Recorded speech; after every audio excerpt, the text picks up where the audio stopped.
ये 13 नंबर अब करते हैं। एक डीसी मशीन में भिन्नात्मक पिच कुंडली प्रयोग किया जाता है।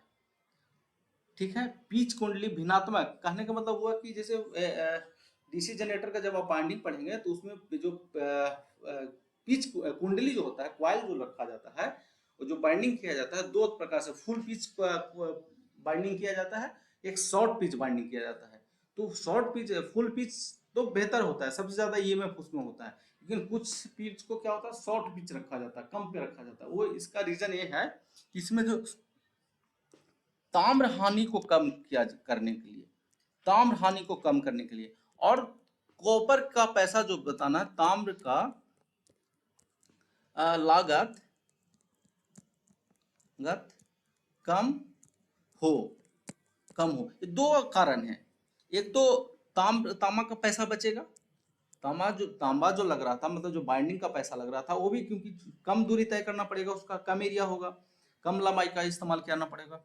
और दूसरा, जब कम लंबाई का कम तांबा इस्तेमाल होगा तो उससे क्या होगा, ताम्र हानि का भी, मतलब ताम्र हानि भी कम हो जाएगा। तो इसमें जो आंसर है, इसमें जो ऑप्शन है, ताम्र हानि को कम करने के लिए। ठीक है, तो ध्यान रखिएगा, डीसी मशीन में भिन्नात्मक पिच जो इस्तेमाल किया जाता है, वो इस्तेमाल किया जाता है ताम्र हानि को कम करने के लिए। कुंडलन का अंतराल गुणक का अनुपात होता है। इसका आंसर है ए, कुंडली अंतराल बटा पोल अंतराल। इसको याद कर लीजिएगा, कुंडलन का अंतराल गुणक जो होता है, वो उसका जो फॉर्मूला होता है, कुंडली अंतराल बटा पोल अंतराल। ठीक है, चलिए अब हम शुरू करते हैं 15 नंबर प्रश्न। वेल्डिंग जनरेटर में समानतः होता है। वेल्डिंग का जनरेटर जो होता है उसमें जो इस्तेमाल होता है, लैप बाइंडिंग इस्तेमाल होता है। लैप बाइंडिंग क्यों? क्योंकि वेल्डिंग के लिए जो होता है ना, वेल्डिंग, इसको थोड़ा सा लॉजिक से समझिए। वेल्डिंग के लिए जो जरूरत होता है,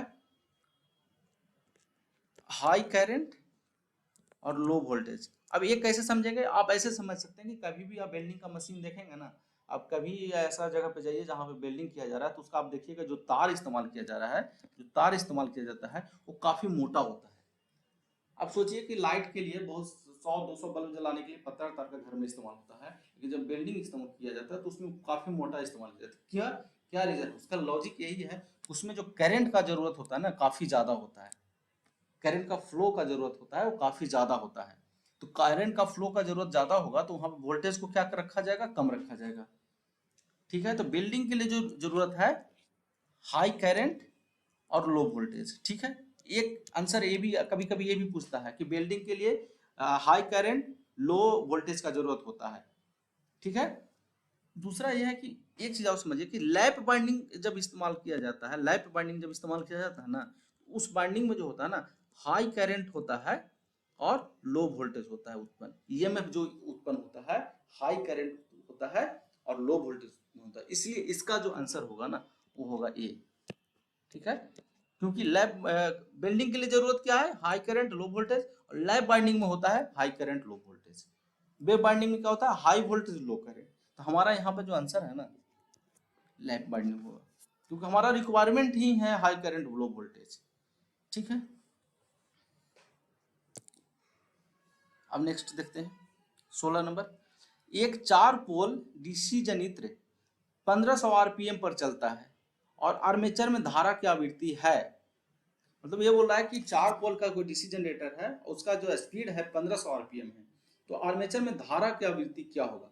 तो एन बराबर जो होता है ना, सबसे पहले हम एक फॉर्मूला लिखते हैं, इसको नोट कर लीजिएगा। एन बराबर होता है 120 एफ बटा पी।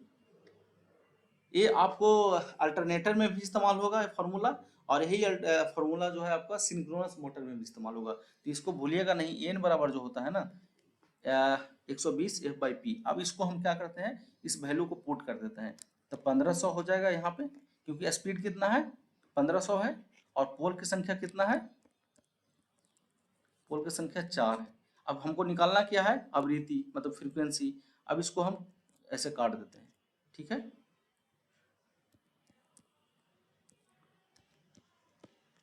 ये बराबर कितना हो गया, ये बराबर हो गया 50। इसका आंसर हो जाएगा 50 हर्ट्ज। इसको आप सोल्व कर सकते हैं, सोल्व कर लीजिएगा, ठीक है। इसका हो जाएगा 50 हर्ट्ज। 16 का आंसर है सी। 17, एक सेपरेटली एक्साइटेड जनरेटर के क्षेत्र बाइंडिंग किस से जुड़े होते हैं? एक सेपरेटली एक्साइटेड जनरेटर का क्षेत्र बाइंडिंग किससे जुड़े होते हैं?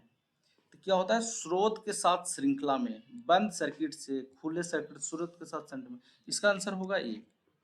क्या होता है, उसका जो बाइंडिंग होता है ना, ये बाइंडिंग है, स्रोत के साथ क्या होता है, श्रृंखला में जुड़ा होता है, श्रेणी में जुड़ा होता है।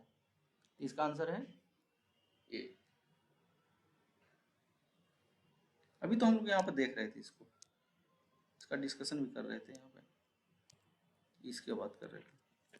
तो क्या है, ये जो बैटरी है और ये जो बाइंडिंग है, क्या है, दोनों श्रेणी में जुड़ा हुआ है।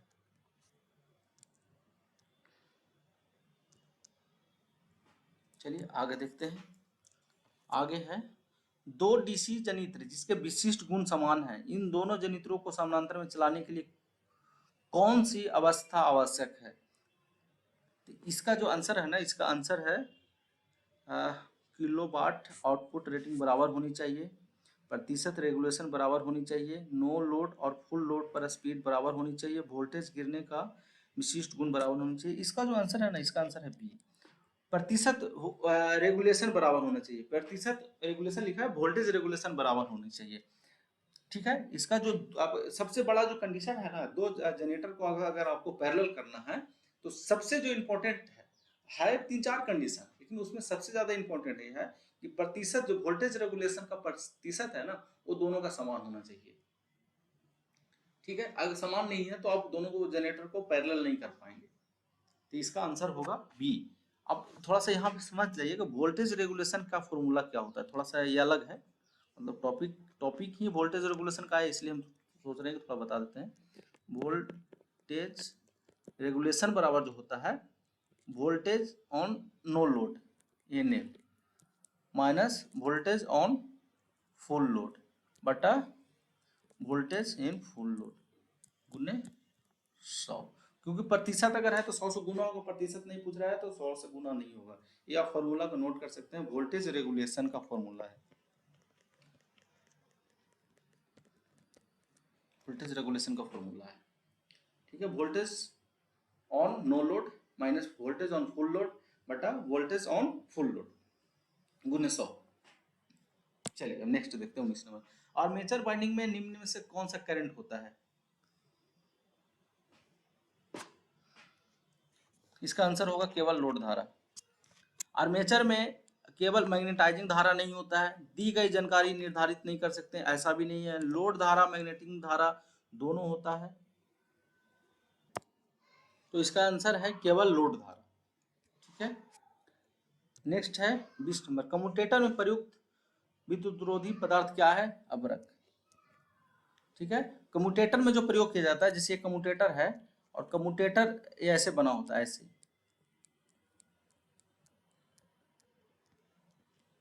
इसको जो बोला जाता है ना, इसको जो बोला जाता है कम्यूटेटर सेगमेंट बोला जाता है। और ये जो दिख रहा है ना, ये जो बीच में ऐसे दिख रहा है, ये जो दिख रहा है बीच में अबरक का पत्ती डाला हुआ रहता है, ताकि एक सेगमेंट दूसरे सेगमेंट से जुड़ नहीं सके, ठीक है। दोनों के बीच में, दो सेगमेंट के बीच में अबरक का पत्ती डाला रहता है, ठीक है, ताकि एक सेगमेंट जो है, मान लो इससे ये दोनों कनेक्ट ना हो सके, ठीक है, ये और ये जो है अलग रह सके। तो वो कौन सा मटेरियल इस्तेमाल किया जाता है? वो है अबरक, ठीक है। एक आपको लग रहा होगा वार्निश, ये नहीं होगा। ये वार्निश का जो इस्तेमाल किया जाता है, जो हम लोग बाइंडिंग करते हैं ना, फील्ड बाइंडिंग या आर्मेचर बाइंडिंग, तो तार को जो आप देखेंगे कि तार को जब घिसेंगे ना, तो अंदर से कॉपर निकलेगा, ऊपर से एक लेयर रहता है और अंदर से कॉपर निकलता है या एल्युमिनियम निकलता है। तो वो जो लेयर रहता है ना ऊपर में वायर के, उसको वार्निश बोला जाता है, ठीक है। तो यहाँ जो आंसर होगा वो होगा अबरक। वार्निश का इस्तेमाल कहाँ किया जाता है? वो किया जाता है बाइंडिंग, मतलब कोई बाइंडिंग तार को इंसुलेशन प्रदान करने के लिए। लेकिन जब हम सीगमेंट का बात करेंगे ना, तो सीगमेंट में इंसुलेशन दोनों को प्रदान करने के लिए अबरक का इस्तेमाल किया जाता है। चलिए नेक्स्ट है, जब श्रेणी क्षेत्र का जब श्रेणी क्षेत्र इस प्रकार जुड़ी होती है कि एम्पियर टर्न फील्ड के साथ एक समान दिशा में होती है, तो जनित्र को कहते हैं। इसमें ऐसा बात कर रहा है कि जैसे मान लीजिए एक जनरेटर है, ऐसे समझिए।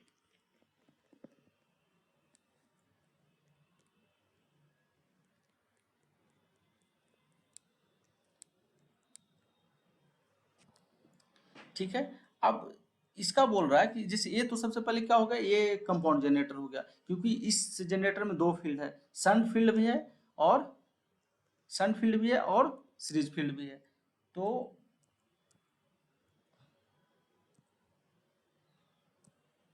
इसमें बात कर रहा है कि बोल रहा है एम्पियर टर्न। देखिए एम्पियर टर्न का बोल रहा है एक समान दिशा, दोनों का समान दिशा, मतलब एम्पियर टर्न किसको बोला जाता है,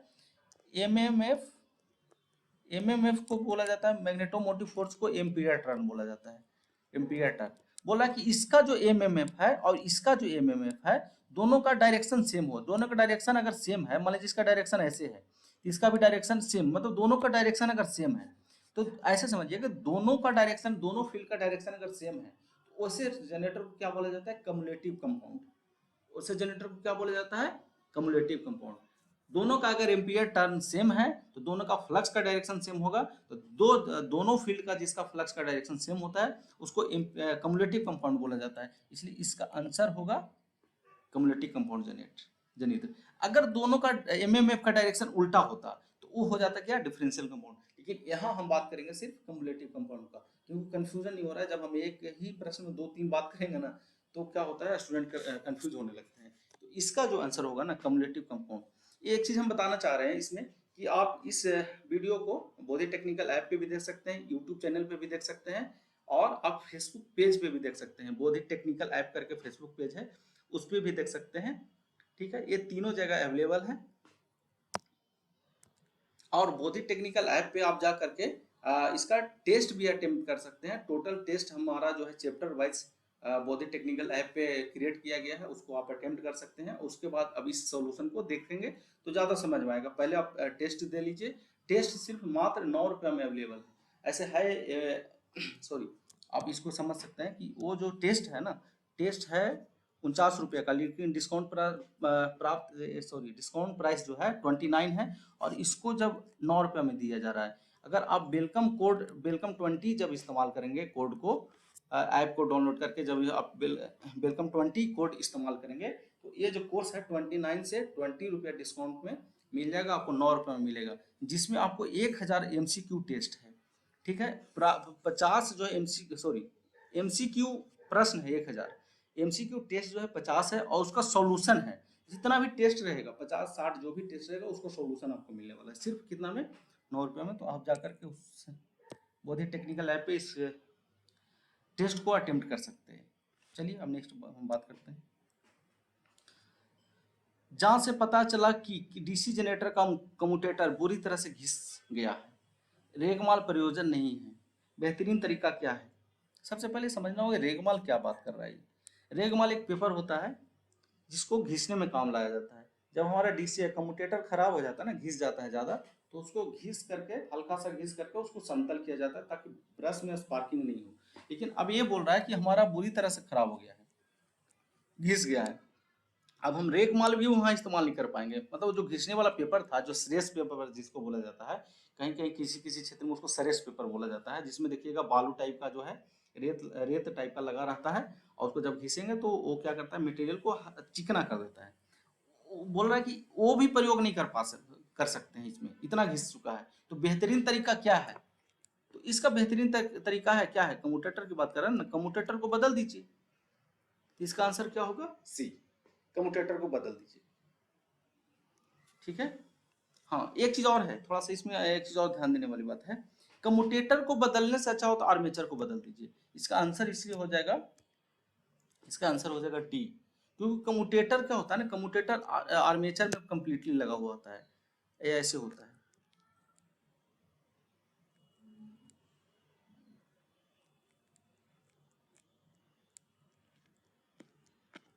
यहाँ पे कम्यूटेटर होता है, ठीक है, और ये आर्मेचर है। ठीक है, अब पूरा आर्मेचर को ही बदलना पड़ेगा, क्योंकि कम्यूटेटर को अलग से आप नहीं लगा सकते, उसमें लगाएंगे तो कॉस्ट आपको उतना ही हो जाएगा।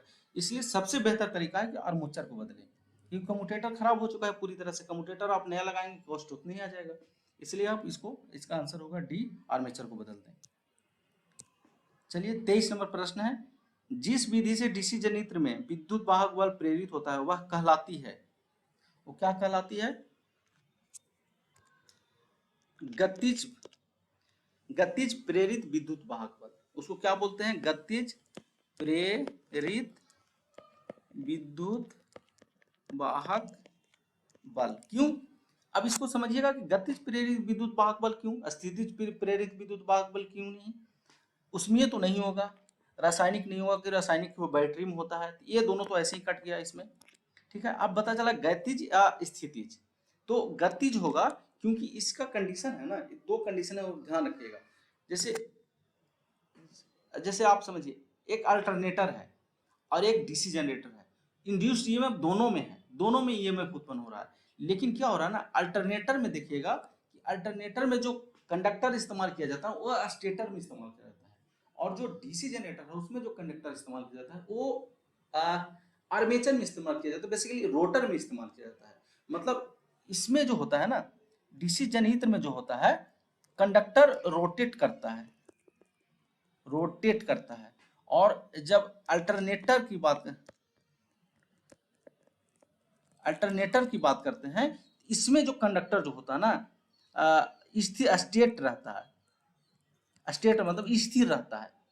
तो जो कंडक्टर अगर रोटेट कर रहा है तो रोटेशन वाला होगा, गतिज वाला होगा, अगर कंडक्टर स्थिर है तो स्थितिज वाला होगा। तो जो डीसी जनित्र में ईएमएफ उत्पन्न होता है ना, वो होता है रोटेट वाला, ठीक है, गतिज वाला। लेकिन जब आपसे अल्टरनेटर की बात किया जाए उसमें होगा स्थितिज वाला, स्टैटिक ईएमएफ उसमें उत्पन्न होता है, इसमें अल्टरनेटर में। लेकिन हम अभी सिर्फ इस प्रश्न में ध्यान देंगे, किस पे ध्यान देंगे? जनरेटर पे, डीसी जनरेटर की बात करेंगे, तो यहाँ आंसर जो होगा वो होगा बी। ठीक है, लेकिन आपसे पूछा जा सकता है, क्योंकि एक प्रश्न में आप दो तीन वो निकाल सकते हैं, प्रश्न निकाल सकते हैं, ऑप्शन के आधार पर भी प्रश्न निकलता है। तो यहाँ पे अगर आपका अल्टरनेटर होता, कहीं अल्टरनेटर आपसे पूछा जाए अल्टरनेटर में कौन सा प्रेरित विद्युत वाहक बल होता है, तो उसमें स्थितिज होता है। ठीक है, चलिए अब आगे हम ध्यान देते हैं। समानता आर्मेचर प्रतिरोध का मान होता है 1 ओम।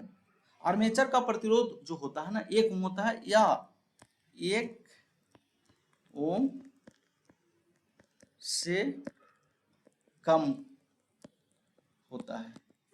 ठीक है, ये ध्यान रखिएगा, आर्मेचर का प्रतिरोध कोशिश किया जाता है कि कम से कम रखा जाए, इसलिए 1 ओम होता है। और अगर कोशिश किया जाए 1 ओम से भी कम होता है, कहीं कहीं 1 ओम नहीं देकर के 1 ओम से कम लिखा हुआ होता है, तो आंसर होगा 1 ओम से कम।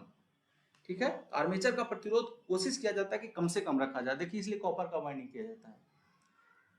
चलिए नेक्स्ट है, उच्चतम दक्षता प्राप्त करने के लिए डीसी जनित्र में ब्रश को रखना चाहिए। तो जाहिर सी बात है, ब्रश को हमेशा कहाँ रखना चाहिए? एमएनए पर रखना चाहिए, चुंबकीय उदासीन अक्ष पे रखना चाहिए। ठीक है, जीएनए पे नहीं होता है, जीएनए तथा एमएनए के मध्य पे नहीं होता है, कहीं भी नहीं रख सकता है। इसका जो आंसर होगा बी। तो आज का प्रैक्टिस टेस्ट हुआ खत्म। अगर मेरे चैनल पे नए हैं तो सब्सक्राइब कर लीजिए, दोस्तों को शेयर कर दीजिए, और मेरे बोधि टेक्निकल ऐप है उसको आप इंस्टॉल कर लीजिए, और ये 9 रुपये वाला जो कोर्स है उसको आप परचेज कर सकते हैं। बहुत ही उपयोगी कोर्स है, ये 9 रुपया में दिया जा रहा है। ये इसलिए दिया जा रहा है ताकि बच्चे को ये ना लगे, ये हम चाहे तो फ्री में भी देख सकते हैं, क्योंकि ये देखिए वीडियो जो है आपका फ्री में भी अवेलेबल है यूट्यूब चैनल पे, ये फ्री में भी दिया जा सकता है। लेकिन बच्चे या स्टूडेंट को ये ना लगे कि ये फ्री में दिया जा रहा है, उसका वैल्यू या उसका कदर नहीं करे, इसलिए मिनिमम प्राइस रखा गया 9 रुपया। लेकिन 9 रुपये के लिए आपको क्या करेगा, वेलकम 20 कोड का इस्तेमाल, कूपन कोड का इस्तेमाल करना पड़ेगा।